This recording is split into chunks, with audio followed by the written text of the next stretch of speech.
Deixa eu me apresentar primeiro. Eu sou Gabriela, eu sou psicóloga e estou como coordenadora técnica aqui no Conselho do Mato Grosso do Sul.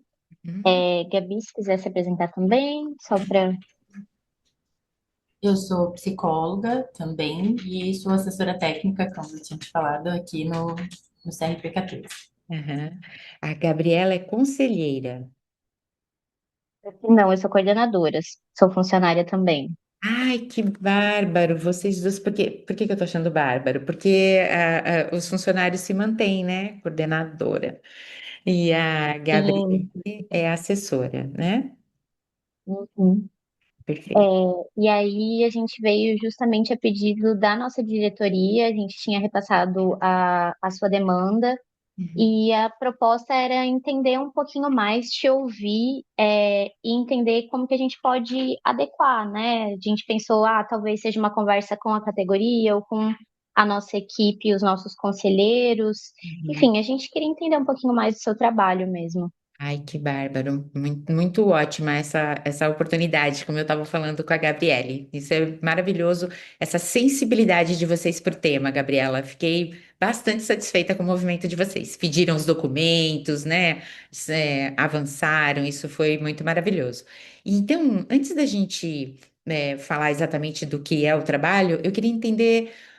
Um pouco melhor como a diretoria enxergou esse tema. Então, o que que mais chamou a atenção de vocês? Desculpa, de vocês, que... Uhum. Então, a gente pensou, na verdade, muito como que isso se relaciona com a psicologia, né? Acho que dentro da psicologia a gente pode pensar isso a partir, da avaliação psicológica, de um acompanhamento dentro da própria clínica ou dentro de um ambiente hospitalar. Então, a gente entendeu por esses vieses, assim, e de fato é uma temática que a gente não tem trabalhado de forma específica aqui dentro. Então, acho que por isso o nosso interesse de saber um pouco mais. Aham, que bom, que bom. É, tem algum ponto específico que chamou mais atenção, que vocês acharam mais preocupante? Olha, não sei, eu acho que a diretoria em si a gente não conversou muito sobre isso, mas pelo Ah, menos aqui, enquanto equipe, acho que é um pouco do que a gente tem vivido nos últimos anos, né? A gente fala da obesidade, por exemplo, mas tem muito preconceito. Hoje a gente tem esse boom, de canetas e tem toda uma outra questão, enfim, de questões estéticas e tudo mais. Então, acho que a gente pensou também um pouquinho sobre isso aqui no setor. perfeito. E com relação ao MTI, ao MEL, vocês perceberam alguma... Gerou algum tipo de discussão, uma temática mais específica? E ela travou, É, mas eu não sei se. É. voltou. Gabriela, se você disse alguma coisa, nós não te ouvimos. Você quer que eu repita? Por favor, eu travei aqui. Com relação ao MTI, o MEL, são os documentos, surgiu algum tipo de discussão mais específica? Então, era isso que a gente queria te ouvir e entender um pouco mais como que isso. Ah, tá, tá bom, perfeito. Eu acho que congelou, aí eu acho que eu vou esperar um pouquinho dela retomar, né? E a gente. Voltou. Voltou. Está instável. Tá. É, é especificamente o que nós vamos falar agora, né, do VTG. E aí eu estava querendo entender um pouquinho para para identificar como é que vocês percebem assim, os desafios da psicologia diante desse cenário, porque o assunto é complexo, né? Não tem sombra de dúvidas. E eu que estou na área há 35 anos, eu vou dizer para vocês, é um alívio para mim a,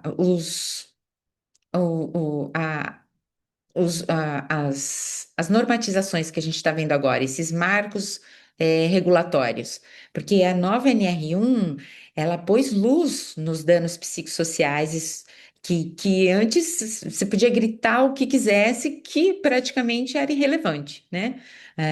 Eu uso muito uma imagem de um paciente entrando no hospital, tendo um surto, é um desenho, né? Tendo um surto e o médico olhando para a situação, os enfermeiros super preocupados e ele dizendo assim: não é nada, é só psicológico. Quer dizer, ele tá tendo um surto, tá todo torcido e não é nada, porque não saiu no exame, né, de físico, então não tem nada a considerar. Então a nova NR1 para mim foi um alívio imenso, daí eu consegui até chegar no conselho.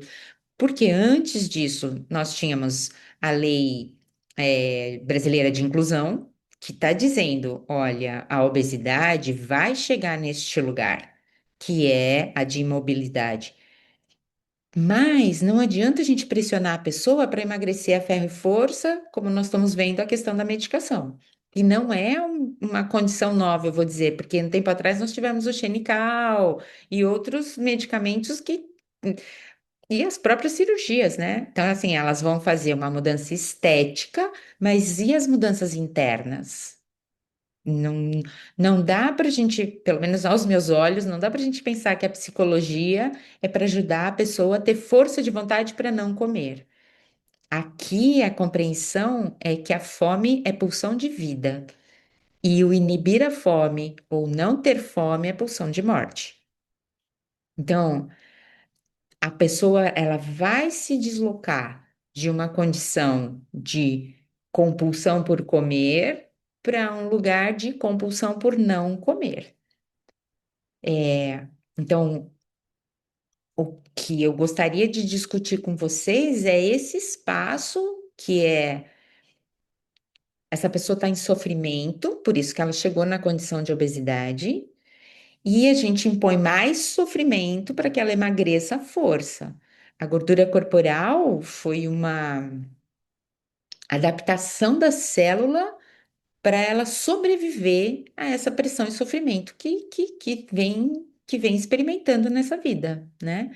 É, e a gente ainda vai impor mais sofrimento para que ela emagreça. Então, não. A ideia é entender a psicoterapia para que a pessoa se entenda e consiga até reconhecer qual é o sofrimento.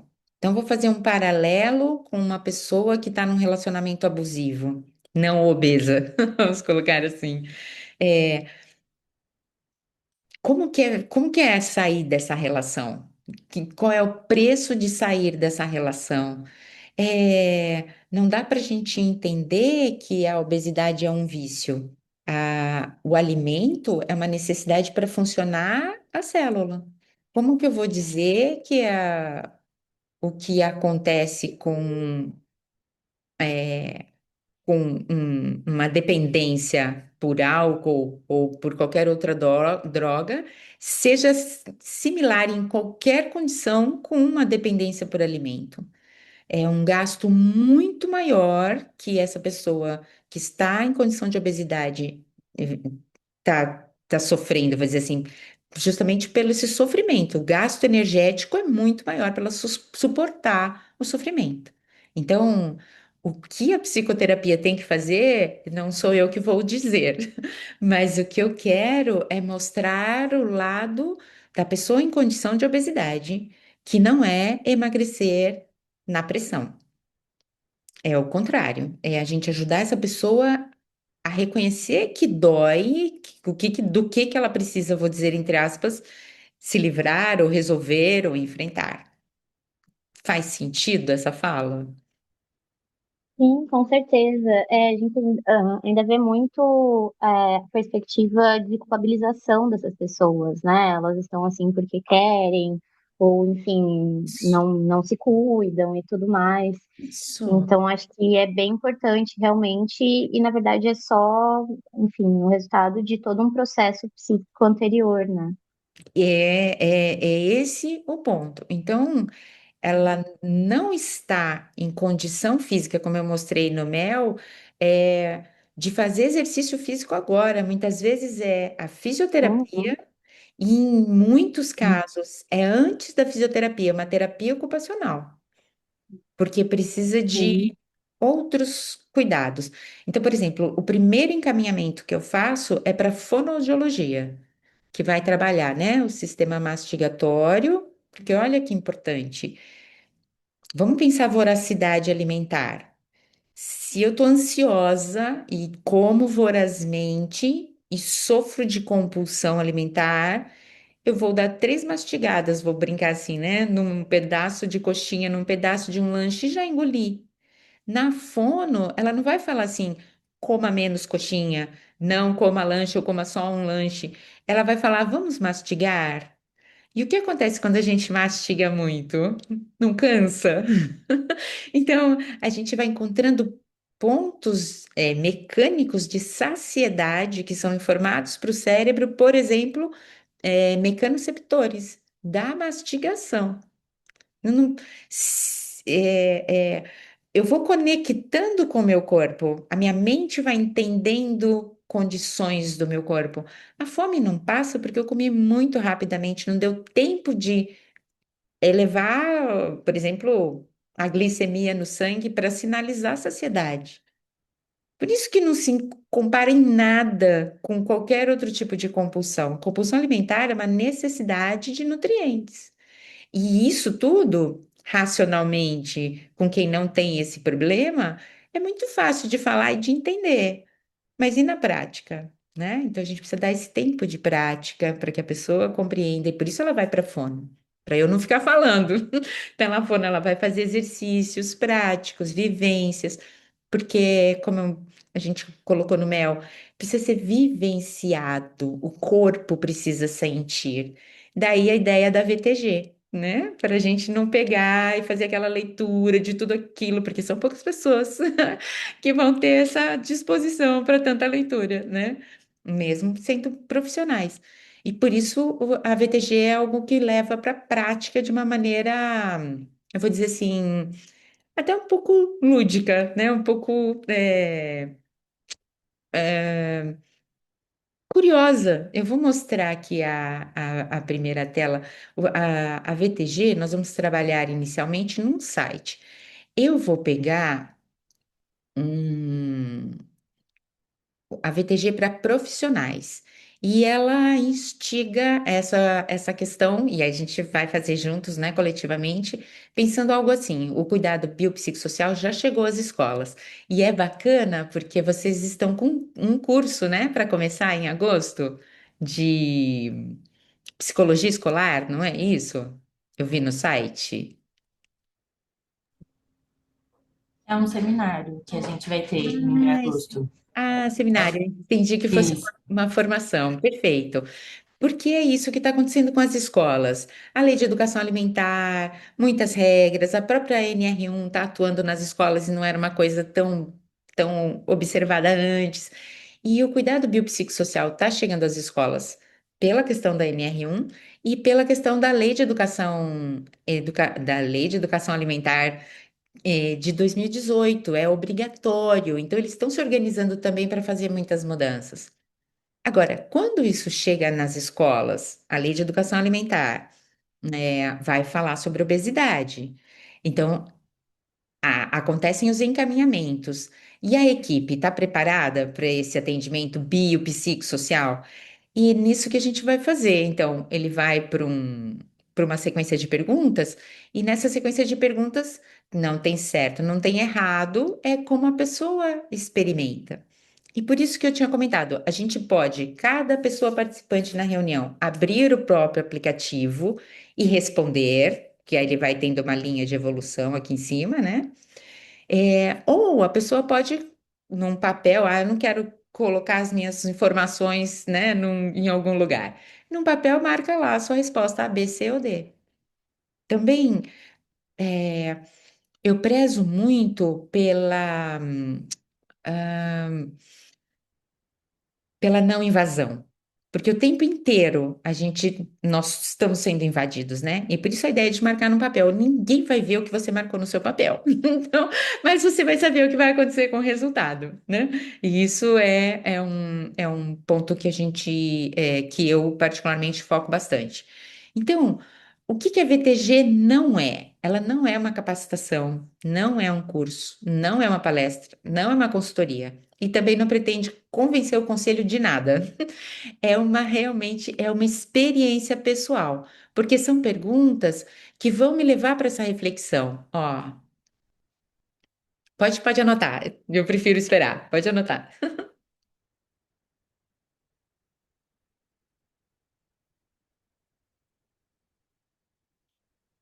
Então, por exemplo, como você entende que sua área de formação, a psicologia e todas as suas especialidades que você já fez, contribui para uma equipe multiprofissional que trata a obesidade infanto-juvenil? Não contribui, apenas complementa o processo, é necessário para o sucesso do paciente em condição de obesidade. Sem minha área de atuação, é quase impossível a pessoa contribuir, construir a neuroplasticidade necessária para mudar e sair da condição de obesidade. Tem certo, tem errado? Não. Tem a sua percepção da sua formação. Digamos que a pessoa fez a graduação, fez várias especializações, mas não se sente preparada para entender a obesidade. Ela vai se entender neste processo. Não tem certo, não tem errado. Tem uma questão de entendimento. Por isso que não é uma formação, ela é uma vivência. No caso do conselho, ela vai servir de apoio para uma decisão institucional do conselho. Eu também não vou decidir nada. E são questões individuais. E aí, quantas pessoas fazem parte do conselho hoje? Numa reunião de A nossa equipe, na nossa equipe interna está em torno de 17 pessoas. sete? Não sei, a gente tem crescido um pouco, eu acho que eu perdi as contas das últimas entradas, mas até 20 pessoas. Ah, E aí a gente tem também 18 conselheiros atuando com a gente. isso, olha, esse número de 18, né? Vamos Uhum. pensar. Que eu estava pensando numa reunião de conselheiros. 18 pessoas. As respostas não serão iguais. E isso possibilita, suscita uma reflexão mais ampla, porque aí você já vai começar a pensar em pessoas que estão nessa condição, não estão na condição, estão no ideal, não estão no ideal. Por isso que eu apoia uma decisão que permite, né, refletir a respeito com maior propriedade. E então nós temos 5 resultados com a VTG. A gente vai ter primeiro uma clareza de cenário.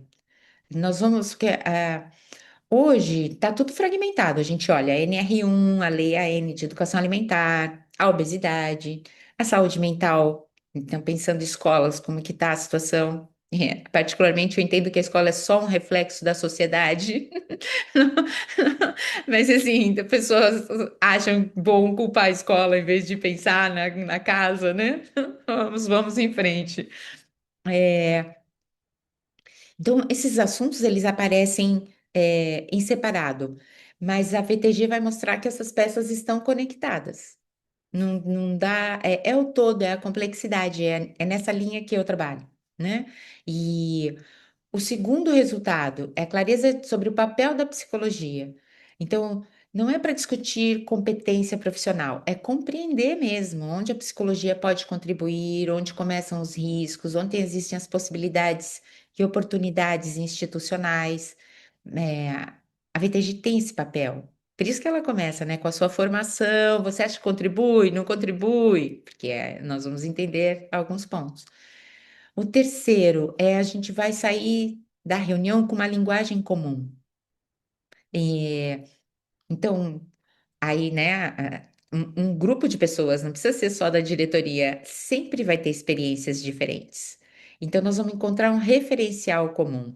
E isso facilita deliberações futuras. Nós estamos começando a falar, então, por exemplo, se em minha área de atuação é quase impossível a pessoa construir neuroplasticidade. Tem a ver com psicologia? Tem a ver com o efeito que a psicologia vai causar na pessoa em atendimento? Então, a gente começa a perceber uma linguagem que nós vamos unificar, todo mundo está falando da mesma coisa. É, é nesse sentido que, ao final dessa experimentação, dessa vivência, nós vamos ter uma língua comum para discutir os assuntos e vai saltar os olhos, né? Não tem, é o objetivo da BTG, é essa vivência, trazer isso mesmo. O quarto resultado, deixa eu ver aí, é a terceira linguagem.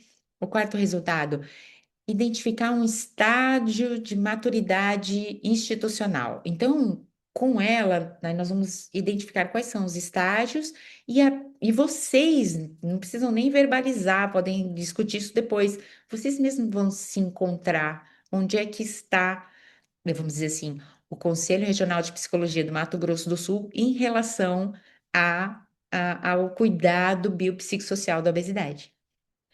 Eu começo o gancho falando da infância e adolescência e senescência, mas eu entendo que o cuidado que precisamos ter com criança é o mesmo que temos que ter com adulto. Então, ainda não está aprovado, vou dizer, essa medicação atual para criança, mas estou usando o ainda, porque a indústria químico-farmacêutica pega pesado. Então, tudo bem os danos psíquicos, desde que normalize a glicemia? Não pode, gente. A NR1 é clara nesse sentido. Então, se nós não nos manifestarmos nas outras áreas, a população acredita que é melhor, normalizar a glicemia do que impor um sofrimento do jeito que é feito, né? Então, nós precisamos ajudar as pessoas a refletirem nesse sentido. Por isso que eu gosto tanto da lei de educação alimentar nas escolas, porque é lá que a gente aprende mitocôndria, lembra dela? Do núcleo da célula. A mitocôndria não funciona sem glicose. Por que que carboidrato faz mal? Porque quem inventou o adoçante queria que adoçante fosse vendido, né? Então, muitos resultados que a gente vê, né? Estudos científicos beneficiando a tirada do carboidrato são estudos biologicistas que estão desconsiderando aspectos sociais e psíquicos. E, e no mundo atual, a gente precisa ajudar as pessoas a refletirem sobre isso, porque é tanta fake news que é difícil a população entender onde ela se ampara para fazer reflexões. E na escola, não tem erro, né? Não adianta você querer que a lei da gravidade não exista. Ela existe. Se querendo ou não, ela existe. Então, por isso que a educação alimentar na escola é bacana nesse sentido, né? Então, vai dar para entender em que estágio nós estamos e é sem julgar, sem criticar, é entender o que que nós queremos fazer a partir do que a gente está identificando. Que é por isso que o quinto são os próximos passos possíveis. Não tem um caminho único, tem possibilidades. E não fazer nada por enquanto é a primeira delas, assim, cientes de como está e do que pode vir a ser, né? É uma localização, né? Vamos identificar, e aí a gente vai percebendo isso. Quais são, quais são os nossos papéis, o que que nós queremos, o que que nós estamos buscando, né? E assim a gente vai avançando. É, então, são cinco vantagens principais de fazer a VTG, e principalmente porque nós estamos entrando assim nesse ambiente de conhecimento, vamos dizer assim, alinhando, né, os conhecimentos. Era alguma coisa nesse sentido que vocês estavam esperando ouvir, ou vocês querem falar de algum outro ponto? Uhum. Não, acredito que era isso mesmo, era entender a proposta. Uhum. Seria uma reunião de fato com os nossos conselheiros para que a gente possa entender como que a gente vai atuar com a pauta da obesidade. É realmente sobre isso, né? Perfeito, isso. Eu penso que sim, porque é mesmo uma oportunidade de abrir espaço para discutir o assunto e de uma maneira, eu vou dizer, mais direcionada, porque eu estou falando de 35 anos de resultado, estou falando de é, pessoas que eu atendo que estão em sofrimento e que ninguém ouve. Por isso que eu falei do vídeo da advogada que passou por 13 profissionais e foi recusado. Então, a pessoa já acha que o problema dela não é problema. Ainda vê um encaminhamento sendo banalizado, é duro, é muito difícil. Então, se uma atividade como essa fosse realizada com o conselho, é, vocês entendem que é uma pauta pertinente, é possível? Uhum.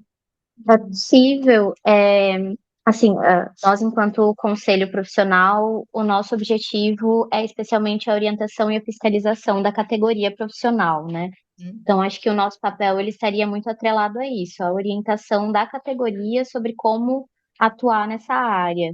Entendo que essa reunião com os conselheiros viria muito nesse sentido de entender quais os caminhos a gente pode, caminhos estratégicos para a gente trabalhar a pauta aqui no estado. Ai, que bom, perfeito. É, e nós poderíamos fazer alguma coisa assim online, eu apresentando a tela, como nós fizemos aqui, com todo mundo junto, na mesma sala, eles Uhum, em salas, né, com computador sim, celular. Ah, perfeito, ótimo. É, uhum, aí então vocês querem pensar a data, porque aí eu imagino, num encontro desse, nós vamos usar mais ou menos 2 horas, 2 horas e meia, dependendo das 2 horas. perguntas. É, Uhum, porque nós tá. aqui, a fala é Uhum, rápida, né?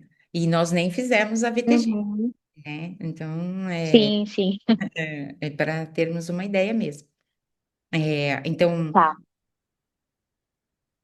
A gente vai fazer assim, a diretoria pediu realmente para te ouvir, para a gente entender como que seria essa proposta. A gente vai repassar para a diretoria, para elas, como que isso seria. A gente está, provavelmente acontecendo seria mais para o final do ano, assim, te dando prazos realistas. A gente, em agosto, tem o mês da psicologia, então estamos bem atarefado aqui com as preparações de eventos e tudo mais, incluindo esse seminário de educação. É, mas aí mais para o final do ano fica mais tranquilo, assim, porque conseguir horário para reunir pelo menos a maioria dos conselheiros é um desafio. é verdade. São todos voluntários, né? Enfim, têm suas próprias agendas de trabalho. Então, eu retomo isso com a diretoria. Acho que, inclusive, a gente tendo essa gravação vai ser excelente, porque a gente consegue repassar caso elas queiram assistir, qualquer coisa do tipo. E aí a gente te retorna. Não sei se Gabi está com seu contato de telefone também, ou só e-mail, para a gente também ter um contato um pouco mais próximo. Tá. Você quer anotar o telefone? Pode falar. Faço por Uhum, e-mail também, pode ser? Pode falar. É 11 uhum, 9605, uhum. desculpa, 96018 7530. Eu quase não falo o telefone. Tá certo. Mas eu acho que era isso, Cláudia. Eu te agradeço muito. Dá para ver a propriedade que você tem, né, do trabalho. É, e é realmente uma pauta muito relevante que a gente tem esse interesse de trabalhar mais por aqui. Perfeito. É até vou dizer assim, uma busca pessoal, né? De tanto tempo e de ver as pessoas em tamanho Uhum. sofrimento. É muito sofrimento que elas passam. Então, eu Uhum. vou disponibilizar também o sábado, se vocês precisarem, tá? Ah, tá. Sábado de manhã. Uhum. E com essa possibilidade do Zoom, as pessoas podem estar nas casas delas, por exemplo. Sim, sim. É uma facilidade para a gente também. Então, porque eu fui conselheira, eu sei como funciona e realmente é complexo. Hum. Mas as pessoas estão precisando muito, muito, muito de ajuda. Então, acho que isso é um empenho e a gente entender a necessidade desse cuidado é, mais humanizado, né? Mais digno, que não existe atualmente. São poucos os lugares. Tanto é que as pessoas chegam assim, só depois de já terem sofrido demais. Aí elas falam assim: olha, aí quando você fala, faz sentido para mim, porque as outras coisas não resolveram. E não resolvem, porque não fez neuroplasticidade internamente. A psicologia é a base do tratamento da obesidade. Não para ter força de vontade para parar de comer. Isso é muito importante de ter clareza. Então, Sim. pode falar. Não, é isso, eu ia só agradecer mesmo pela sua disponibilidade de estar aqui com a gente e depois, né, da vivência. E obrigada mesmo. Eu que agradeço. Então, fico aguardando o retorno de vocês. Até a próxima. Pode deixar. Até, Obrigada. Clara. Tchau, Tchau, tchau. Tchau, tchau. tchau.